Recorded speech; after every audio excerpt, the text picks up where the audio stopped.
Halo anak-anak, kembali lagi dengan Ibu di pembelajaran matematika wajib. Nah, semoga kalian semua selalu dalam keadaan sehat ya. Oke, kira-kira ada yang tahu nggak? Kali ini kita akan belajar tentang apa?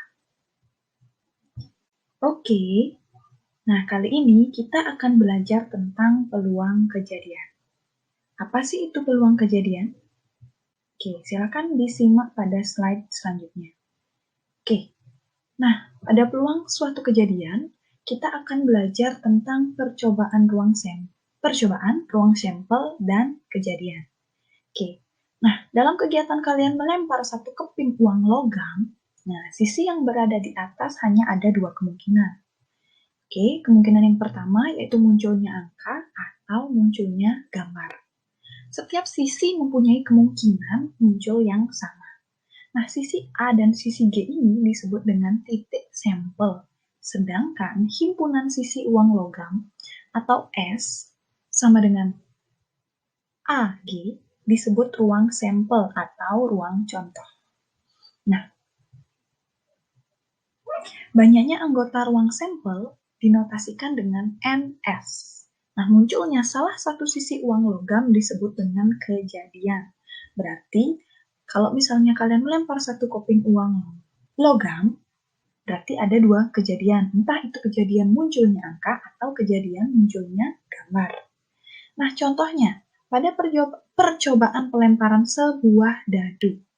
Nah, ruang sampelnya adalah 1, 2, 3, 4, 5, dan 6. Titik sampelnya adalah 1, 2, 3, 4, 5, dan 6. Nah, perbedaan ruang sampel dan titik sampel. Kalau titik pasti 1, kalau ruang sampel semuanya.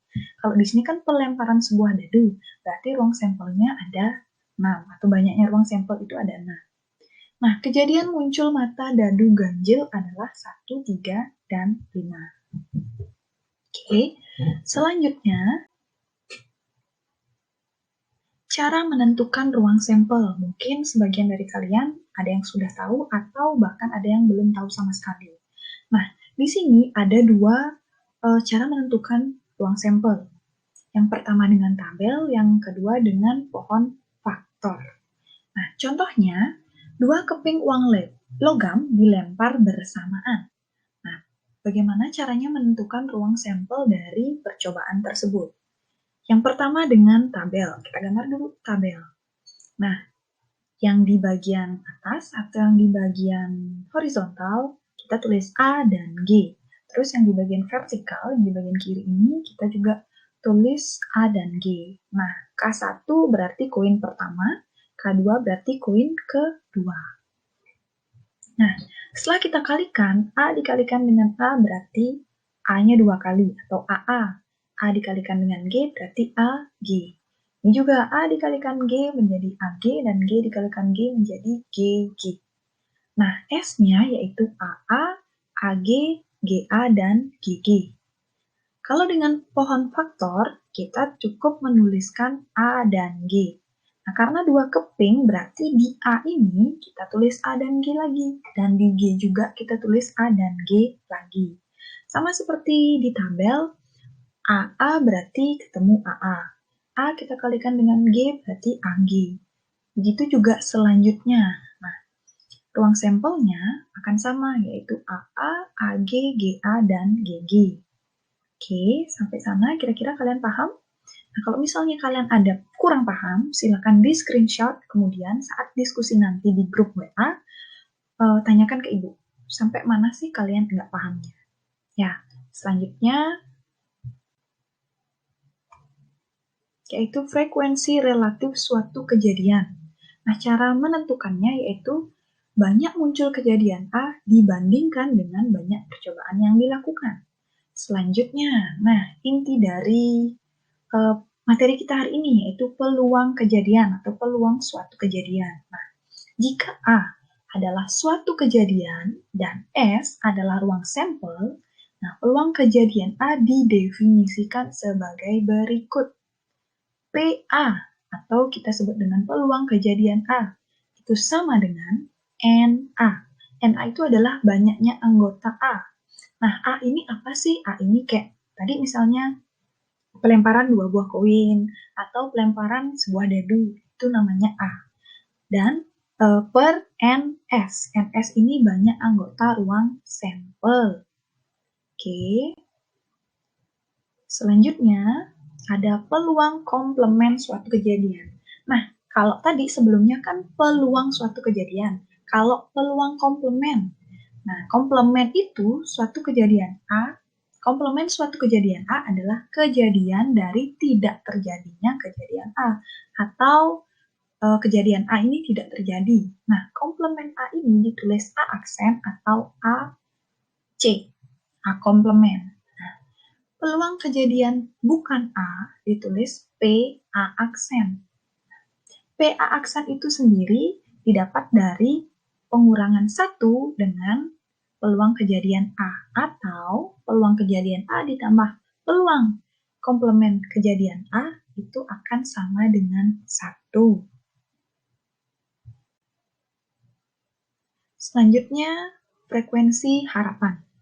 Nah, frekuensi harapan itu adalah hasil kali peluang suatu kejadian dengan frekuensi atau banyaknya suatu percobaan.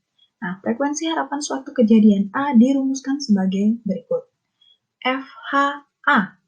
Nah, FHA ini merupakan frekuensi harapan kejadian A, yaitu dengan mengalihkan peluang kejadian A dengan N. N ini adalah banyaknya percobaan.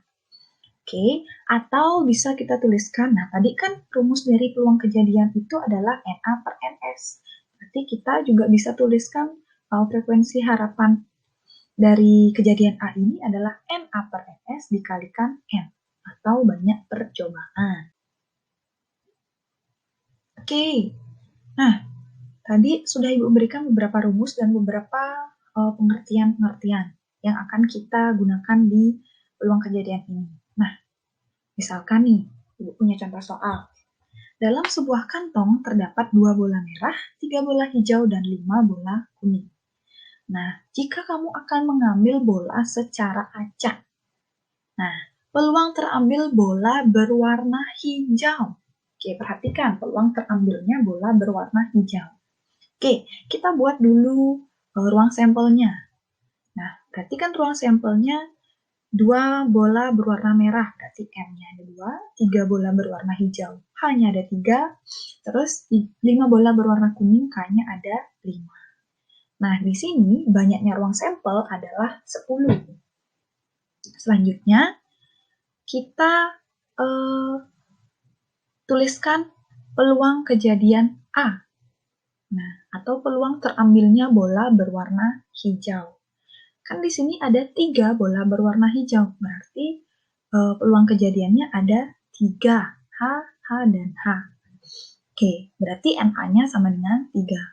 Nah, seperti yang sudah Ibu jelaskan di awal, kalau misalkan kita mencari peluang kejadian itu dengan cara banyaknya kejadian A dibagi dengan banyaknya ruang sampel. Nah, tadi kan kita udah dapat nih, banyaknya kejadian A itu ada 3, terus banyaknya ruang sampel ada 10. Berarti peluang terambilnya bola berwarna hijau adalah 3/10. Gimana? Gampang kan? Gampang dong, ini baru awal loh. Oke, kalau misalnya kalian ngerasa ini kecepatan, diulang lagi, diperlambat, atau nanti pas diskusi, kalian screenshot, kemudian tanyakan ke Ibu. Contoh soal yang kedua. Oke, nah ini tentang dadu. Sebuah dadu berisi 6 sisi, oke, dilempar sebanyak 600 kali. Frekuensi harapan muncul mata dadu faktor dari 6 adalah, oke. Nah, di sini kita misalkan dulu A itu adalah kejadian muncul mata dadu faktor dari 6. Berarti faktor dari 6 itu berapa sih? Nah, A ini 1, 2, 3, dan 6. Berarti NA atau banyaknya A adalah 4. Oke. Kemudian, ruang sampelnya. Kan ini kan dibilang bersisi 6, berarti 1 buah dadu. Berarti ruang sampelnya pasti 1 sampai 6. 1, 2, 3, 4, 5, 6. Dan otomatis Banyaknya ruang sampel itu adalah 6.